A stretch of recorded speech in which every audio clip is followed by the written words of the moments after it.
ಆಕಾಶವಾಣಿ.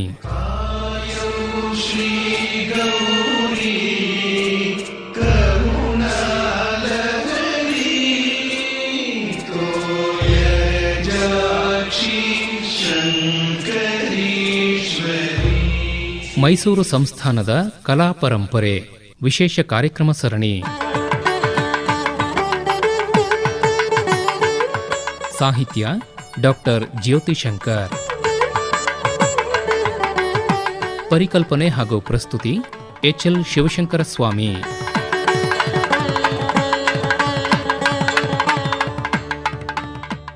ನವರಾತ್ರಿ ಎಂದರೆ ಮೊದಲು ನೆನಪಾಗುವುದು ಮೈಸೂರು ಸಂಸ್ಥಾನದ ನವರಾತ್ರಿಯ ಆಚರಣೆಗಳು. 9 ದಿನಗಳ ಕಾಲ ದೇವಿಯ ಆರಾಧನೆಯನ್ನು ನಡೆಸಲಾಗುತ್ತದೆ. ಆರಂಭದಲ್ಲಿ ವಿಜಯನಗರದ ಅರಸರ ಮಾಂಡಳಿಕರಾಗಿದ್ದು, ಅನಂತರ ಸ್ವತಂತ್ರ ಆಳ್ವಿಕೆಯನ್ನು ಆರಂಭಿಸಿದ ಮೈಸೂರಿನ ಒಡೆಯರಲ್ಲಿ ಪ್ರಸಿದ್ಧರಾದವರು ರಾಜ ಒಡೆಯರು. ಸುಮಾರು ಕ್ರಿಸ್ತಶಕ 1610ರಿಂದ ನವರಾತ್ರಿ ಉತ್ಸವವನ್ನು ಆಚರಿಸಲು ಆರಂಭಿಸಿದರು. ತಾಯಿ ಚಾಮುಂಡಿಯನ್ನು ಆರಾಧಿಸಿ ನವರಾತ್ರಿ ಉತ್ಸವದ ಆಚರಣೆಯನ್ನು ಆಶ್ವಯುಜ ಮಾಸದ ಪಾಡ್ಯದಿಂದ ದಶಮಿಯವರೆಗೆ ಆಚರಿಸುವ ಕಟ್ಟಳೆಯಂತೆ ಮಾಡಿದರು. ಇದು ಪ್ರಮುಖವಾಗಿ ಶಕ್ತಿ ಪೂಜೆಯ ಆರಾಧನೆಯಾಗಿದ್ದು, ಶೈಲಪುತ್ರಿ, ಬ್ರಹ್ಮಚಾರಿಣಿ, ಚಂದ್ರಘಂಟ, ಸ್ಕಂದಮಾತ, ಕೂಷ್ಮಾಂಡ, ಕಾತ್ಯಾಯಿನಿ, ಕಾಲರಾತ್ರಿ, ಮಹಾಗೌರಿ, ಸಿದ್ಧಿದಾತ್ರಿ ಎಂದು ವಿವಿಧ ರೂಪದಲ್ಲಿ ಆರಾಧಿಸಲಾಗುತ್ತದೆ. ಪಾಡ್ಯದ ದಿನದಂದು ಮಹಾರಾಜರು ಮಂಗಳ ಸ್ನಾನ ಮಾಡಿ ಚಾಮುಂಡಿ ತೊಟ್ಟಿಯಲ್ಲಿರುವ ಚಾಮುಂಡೇಶ್ವರಿಯನ್ನು ಪೂಜಿಸಿ ಕಂಕಣಧಾರಣೆ ಮಾಡಿಕೊಳ್ಳುತ್ತಿದ್ದರು. ಮಹಿಷಶೂರಗಿರವಾಸಿನಿಯೇ ಪರಾಕು, ಮಹಿಷಾಸುರ ಸಂಹಾರಿ ಪರಾಕು, ಮಹಾರಾಜ ರಾಜೇಶ್ವರಿಯೇ ಪರಾಕು, ಮಹಿಪತಿ ಶ್ರೀಕೃಷ್ಣ ರಾಜಾರ್ಚಿತೆ, ನಿಮ್ಮ ಮಹಿಮೆಯ ಪಾಡುವೆನು ಪರಾಕು. ಶ್ರೀ ಚಾಮುಂಡೇಶ್ವರಿ ಪಾಲಯಮ್ಮ ಕೃಪಾಕರಿ ಶಂಕರಿ. ಶ್ರೀ ಚಾಮುಂಡೇಶ್ವರಿ ಪಾಲಯಮ್ಮ ಕೃಪಾಕರಿ ಶಂಕರಿ. ಶ್ರುತ ಜನಪಾಲಿನಿ ಮಹಾಬಲಾದ್ರಿವಾಸಿನಿ ಮಹಿಷಾಸುರ ಮರ್ದಿನಿ. ಶ್ರೀ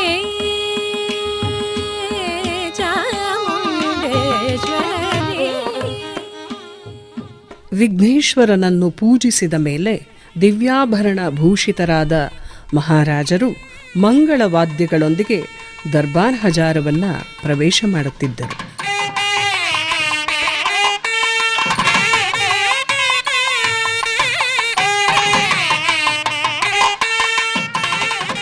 ಅತ್ಯಂತ ಸುಂದರವಾದ ಸೂಕ್ಷ್ಮ ಕೆತ್ತನೆಗಳಿಂದ ಕೂಡಿದ ಸುಂದರ ಚಾವಣಿಯಿರುವ ಸಭಾಂಗಣವದು. ಅಲ್ಲಿ ಸಾಂಪ್ರದಾಯಿಕ ಆಚರಣೆಗಳಾದ ಪುಣ್ಯಾಹ, ಕಳಶ ಪೂಜೆ, ನವಗ್ರಹ ಪೂಜೆಗಳಾದ ಮೇಲೆ ಸಿಂಹಾಸನದ ಪೂಜೆ ಆರಂಭವಾಗುತ್ತಿತ್ತು. ಪುರಾಣಗಳಲ್ಲಿ ಉಲ್ಲೇಖಿತವಾಗಿರುವ ವಿಧಿ ವಿಧಾನಗಳನ್ನು ಅನುಸರಿಸಿ ಸಿಂಹಾಸನವನ್ನು ಪೂಜೆ ಮಾಡುತ್ತಿದ್ದರು. ಮೈಸೂರು ಅರಮನೆಯ ಪ್ರಮುಖ ಆಕರ್ಷಣೆ ಎಂದರೆ ಚಿನ್ನದ ಸಿಂಹಾಸನ. ಇದರಲ್ಲಿ ಆಸನ, ಸೋಪಾನ ಪಂಕ್ತಿ, ಚಿನ್ನದ ಕೊಡೆಗಳಿವೆ. ಕೊಡೆಯ ಹೊರಗೆ ಅನುಷ್ಠುಪ್ ಛಂದಸ್ಸಿನಲ್ಲಿ ಕೆತ್ತಲಾಗಿರುವ ಸಂಸ್ಕೃತ ಶ್ಲೋಕಗಳು ಇವೆ. ಈ ಸಿಂಹಾಸನವನ್ನು ಕುರಿತು ಅನೇಕ ಕಥೆಗಳೂ ದೊರೆಯುತ್ತವೆ. ಚಿನ್ನದ ಕಂಬ, ಮಾವಿನ ಎಲೆಗಳು, ಸ್ತ್ರೀ ಆಕೃತಿಗಳು, 4 ಪಾರ್ಶ್ವಗಳಲ್ಲೂ ಇರುವ ವ್ಯಾಳಗಳು ಮುಂತಾದ ಕೆತ್ತನೆಗಳು ಅತ್ಯಂತ ಕಲಾತ್ಮಕವಾಗಿದ್ದು ಪರಂಪರಾನುಗತ ಮೌಲ್ಯವನ್ನೂ ಹೊಂದಿದೆ. ಮೈಸೂರಿನ ಒಡೆಯರುಗಳು ಇದನ್ನು ಕೇವಲ ಅಧಿಕಾರದ ಲಾಂಛನವಾಗಿ ಬಳಸದೆ ಅತ್ಯಂತ ಗೌರವದಿಂದ ಕಾಣುತ್ತಿದ್ದರು. ಸುಮುಹೂರ್ತದಲ್ಲಿ ಸಿಂಹಾಸನವನ್ನು ಪೂಜಿಸಿ ಮೆಟ್ಟಿಲುಗಳನ್ನು ಏರಿ ಸಿಂಹಾಸನಾರೋಹಣವಾದಾಗ ಶ್ರೇಯ ಪ್ರಾರ್ಥನೆಯಾಗುತ್ತಿತ್ತು.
ಮಹಾರಾಜರು ಪೀಠಸ್ಥರಾದ ಮೇಲೆ ಅವರ ಗೌರವಾರ್ಥ ಕುಶಾಲು ತೋಪುಗಳನ್ನು ಹಾರಿಸಲಾಗುತ್ತಿತ್ತು.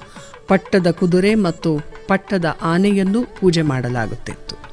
ದರ್ಬಾರ್ ಭಕ್ಷ್ಯವರ ಸೂಚನೆಯ ಮೇರೆಗೆ ಮಹಾರಾಜರು ದೇವಾಲಯ ಮಠಗಳಿಂದ ಪ್ರಸಾದ ಮತ್ತು ಮರ್ಯಾದೆಯನ್ನು ಸ್ವೀಕರಿಸುತ್ತಿದ್ದರು. ಪಟ್ಟದ ಕತ್ತಿಯನ್ನು ರಾಜರ ಬಲಭಾಗದಲ್ಲಿಟ್ಟು ಆಶೀರ್ವಾದ ಫಲಮಂತ್ರಾಕ್ಷತೆಗಳನ್ನು ಅರ್ಪಿಸುತ್ತಿದ್ದರು. ಆನಂತರ ಅರಮನೆಯ ಸರದಾರರು ಮತ್ತು ಇತರರು ನಜರು ಮುಜುರೆಗಳನ್ನು ಅರ್ಪಣೆಯನ್ನು ಮಾಡುತ್ತಿದ್ದರು.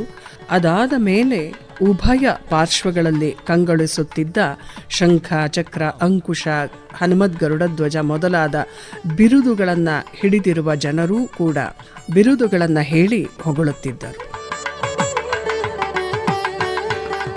ವೀಣಾ, ವೇಣು, ಮೃದಂಗ, ಗಾನವಿದ್ಯೆಯಲ್ಲಿ ಕುಶಲರಾದಂತಹ ವಿದ್ವಾಂಸರು, ನರ್ತನ ಮಾಡುವವರು, ವಾದ್ಯಗಳನ್ನು ನುಡಿಸುವವರೆಲ್ಲರೂ ಕೂಡ ಸಾಲಾಗಿ ನಿಂತು ತಮ್ಮ ತಮ್ಮ ಸೇವೆಯನ್ನು ಸಲ್ಲಿಸುತ್ತಿದ್ದರು.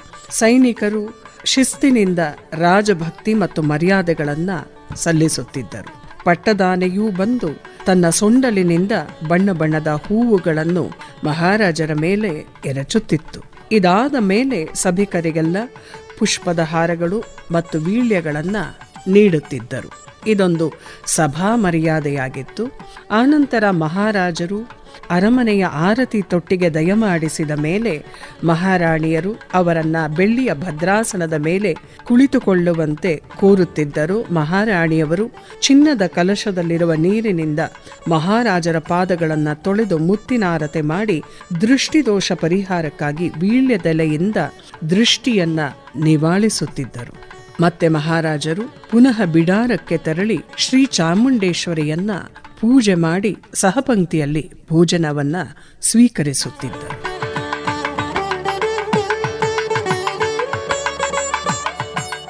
ಪಾಡ್ಯದಿಂದ ನವಮಿಯವರೆಗೂ ಪ್ರತಿದಿನ ಸಂಜೆ ಅರಮನೆಯಲ್ಲಿ ಸಾರ್ವಜನಿಕರ ದರ್ಬಾರು ನಡೆಯುತ್ತಿತ್ತು. ಮಹಾರಾಜರು ಪೂಜೆ ಮಾಡಿ ಮಂಗಳಾರತಿ ಪ್ರಸಾದ ಸ್ವೀಕರಿಸಿ ನಿಧಾನವಾಗಿ ಸಿಂಹಾಸನಾರೋಹಣ ಮಾಡುತ್ತಿದ್ದರು. ಆಸ್ಥಾನ ವಿದ್ವಾಂಸರಿಂದ ಸಂಗೀತ ಕಚೇರಿ ನಡೆಯುತ್ತಿತ್ತು. ಅರಮನೆಯ ಮುಂದಿನ ವಿಶಾಲ ಮೈದಾನದಲ್ಲಿ ನಡೆಯುವ ಜಟ್ಟಿ ಕಾಳಗ, ಅಶ್ವಾರೋಹಿಗಳ ಸಂಚಲನೆ, ಸೈನಿಕರ ಕವಾಯಿತು, ಕತ್ತಿ ವರಸೆ, ದೀಪೋತ್ಸವ, ಮತಾಪು, ಪಟಾಕಿ, ಬಾಣಬಿರುಸುಗಳು ಮುಂತಾದ ವಿವಿಧ ವಿನೋದಾವಳಿ ಕಾರ್ಯಕ್ರಮಗಳು ಜರುಗುತ್ತಿದ್ದವು. ದೇಶದ ನಾನಾ ಕಡೆಗಳಿಂದಲೂ ಗ್ರಾಮಾಂತರ ಪ್ರದೇಶಗಳಿಂದಲೂ ಲಕ್ಷಾಂತರ ಮಂದಿ ಬಂದು ಈ ಸಂಭ್ರಮದಲ್ಲಿ ಪಾಲ್ಗೊಳ್ಳುತ್ತಿದ್ದರು.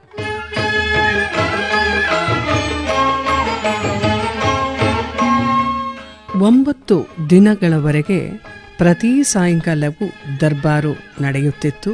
ಅರಮನೆಯ ಒಳಗೆ ದೇವತಾ ಪೂಜೆಯ ಕಾರ್ಯಗಳು ನಡೆಯುತ್ತಿದ್ದವು.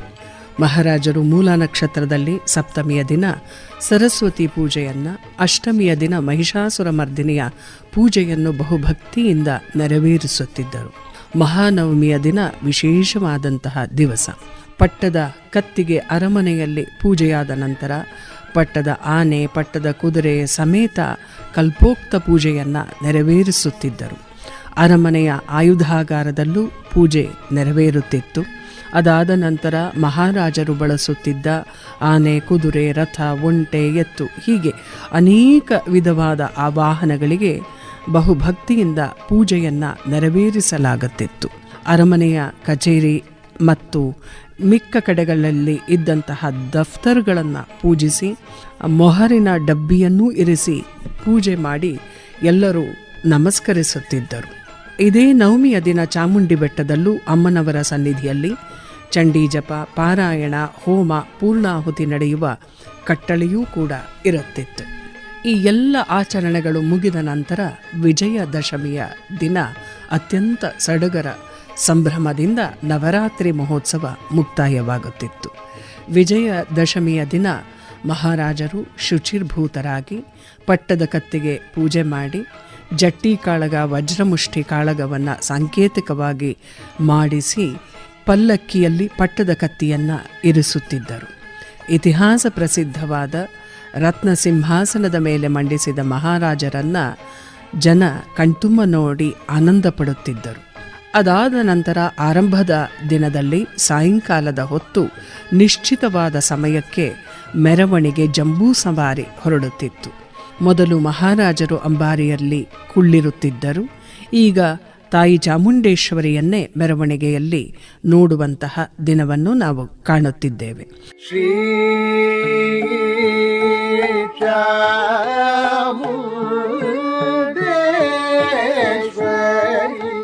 ಪಾಲಯ ಮಾಂ, ಶ್ರೀ ರಾಜ ರಾಜೇಶ್ವರಿ ಭುವನೇಶ್ವರಿ ಶ್ರೀ ಚಾಮುಂಡೇಶ್ವರಿ.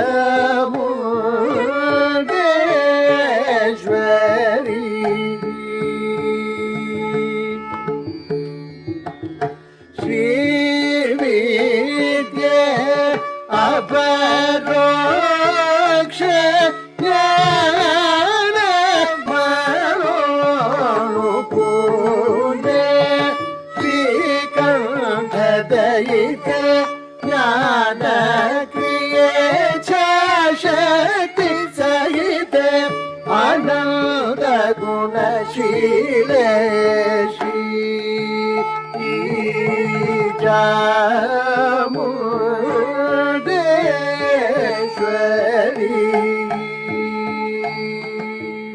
ಗೌರವ ಸೂಚಕವಾಗಿ ಕುಶಾಲು ತೋಪುಗಳು ಹಾರುತ್ತಿದ್ದವು.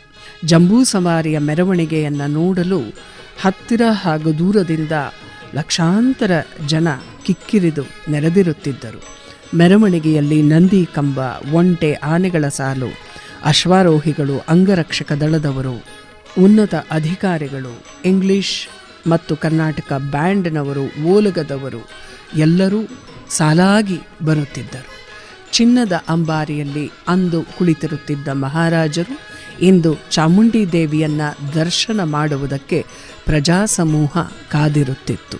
ಶುಭ ಹಾರೈಕೆ ಮತ್ತು ಜಯಕಾರದ ಜೊತೆಗೆ ಮಹಾರಾಜರು ಅರಮನೆಯಿಂದ ಹೊರಟು ಬನ್ನಿ ಮಂಟಪವನ್ನು ತಲುಪುತ್ತಿದ್ದರು.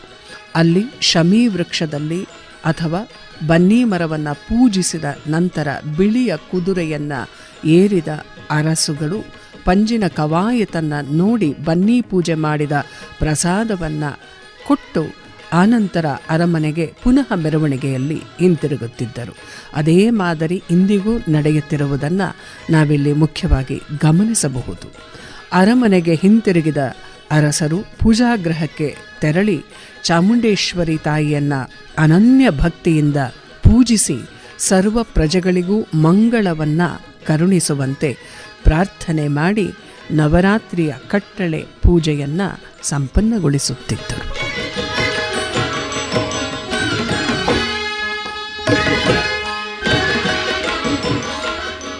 ಮೈಸೂರು ಸಂಸ್ಥಾನದ ಕಲಾ ಪರಂಪರೆ ವಿಶೇಷ ಕಾರ್ಯಕ್ರಮ ಸರಣಿ ಕೇಳಿದಿರಿ.